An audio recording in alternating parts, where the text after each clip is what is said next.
Fala galera, é o Marcelo. Você tem um plano B? Eu vou contar para vocês uma história do Valdemar, um amigo meu que trabalhou comigo em uma outra empresa.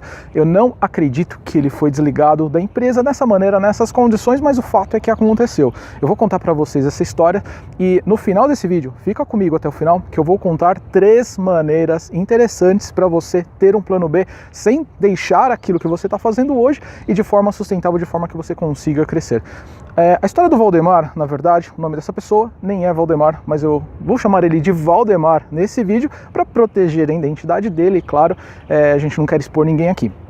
Mas o fato era que o Valdemar, na empresa que eu trabalhei, ele trabalhou durante 30 anos fazendo mais ou menos as mesmas coisas, na mesma posição, mais ou menos no mesmo cargo, com algumas poucas alterações.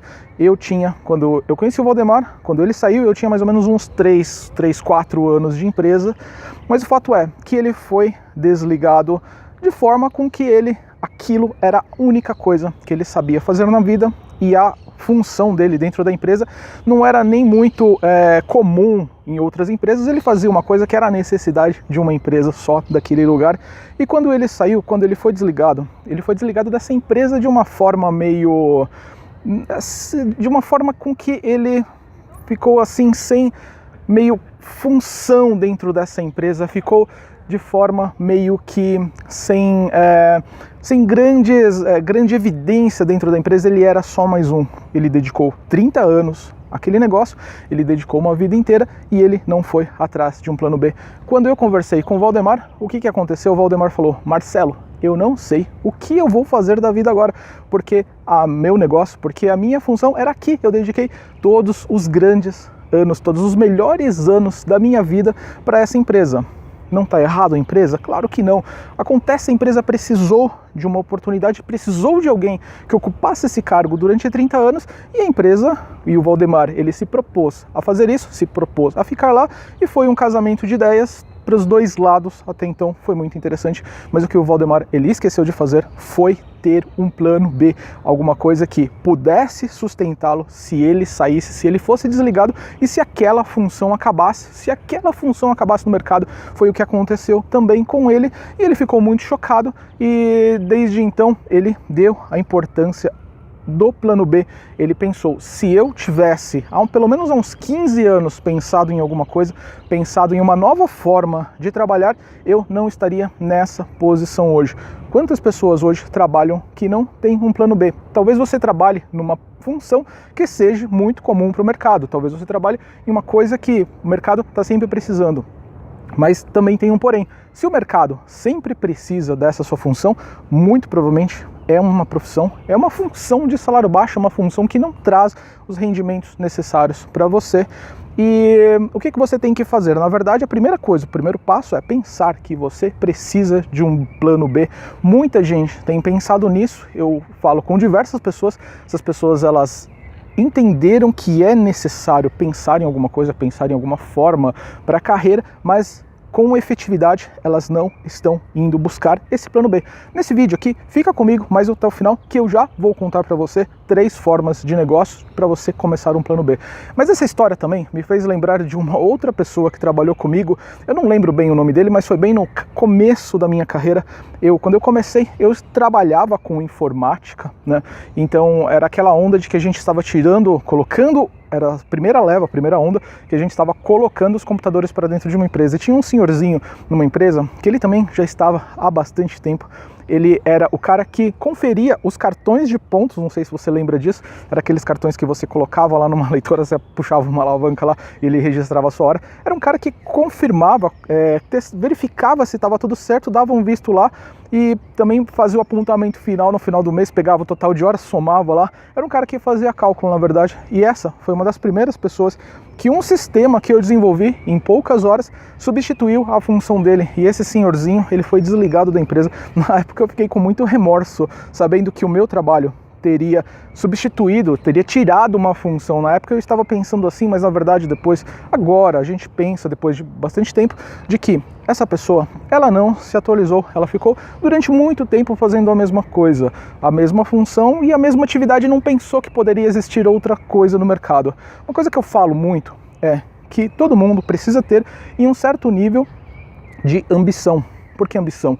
Ambição, na verdade, não é ganância. Ganância é uma coisa completamente diferente de ambição. Ambição é uma coisa de que você tem hoje, você está numa posição e você quer algo mais, você quer um carro melhor, você quer uma casa melhor, você já tem isso hoje. Você quer ter uma função melhor, talvez um cargo melhor dentro da sua empresa, talvez você quer ser diretor, alguma coisa assim, ou talvez você queira simplesmente ficar lá fazendo as mesmas coisas.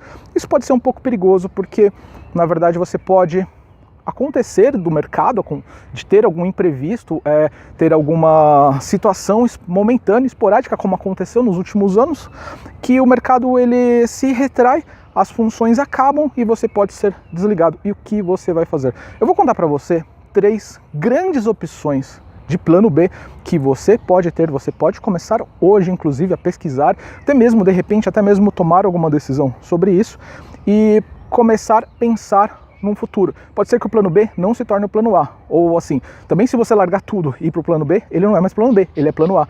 Então, de certa forma, você precisa fazer de forma pensada, de forma esquematizada, mas você tem que começar agora, você tem que tomar uma decisão. A primeira forma que eu conheço, que é uma das melhores, na minha opinião, é o marketing digital, que é o meu mercado.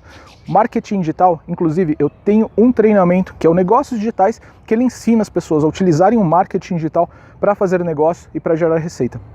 Basicamente, o marketing digital você vai utilizar funções, ferramentas da internet, software, aplicativos e estratégias, principalmente, para você vender, por exemplo, o seu trabalho, uma coisa que você já faz, uma consultoria, de repente um treinamento online, de repente qualquer tipo de coisa que você consiga entregar online, até mesmo aplicativos. De repente, se você tem a habilidade de montar aplicativos, você pode fazer isso. Se você tem um conhecimento, você pode escrever um e-book e vender um e-book. Você vai receber cada vez que esse e-book, cada vez que esse produto digital que você montou, ele for vendido, você recebe um valor por isso, né? Por isso você pode ter um trabalho no começo para montar um e-book e depois você deixa ele vendendo, que enquanto você está trabalhando, fazendo outras coisas, o seu negócio ele está lá funcionando e ele está correndo e ele está girando, você não deixa de parar, você não para fazer isso. A segunda forma é o comércio eletrônico. Também o meu treinamento fala sobre comércio eletrônico.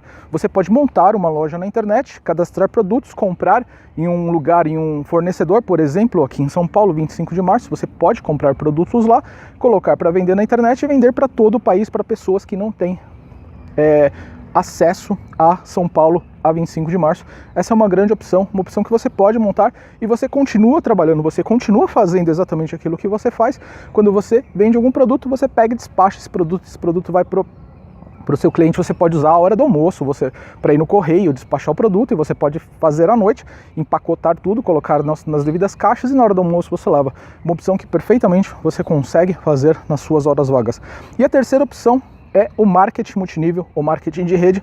Eu conheço grandes líderes que trabalham hoje com marketing multinível, hoje esse é o plano A deles, mas eles começaram também de forma como distribuidores independentes, comprando produtos numa empresa de marketing multinível e revendendo esses produtos e de vez em quando trazendo pessoas para serem distribuidores junto com eles. Existem grandes empresas de marketing multinível, aquelas mais antigas, aquelas que têm um plano legal, aquelas mais novas, que de certa forma estão dando uma bonificação melhor.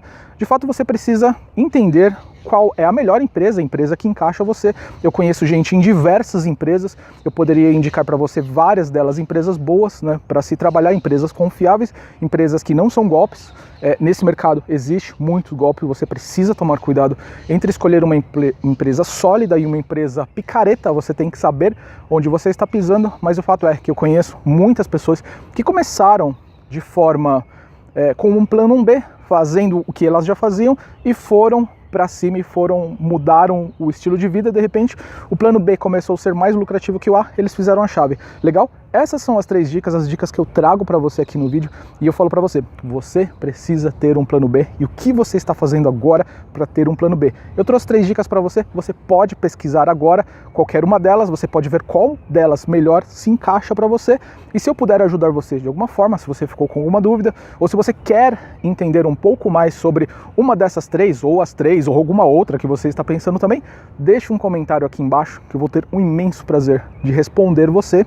Vejo você no próximo vídeo, dá um like aqui embaixo se você curtiu e um grande abraço.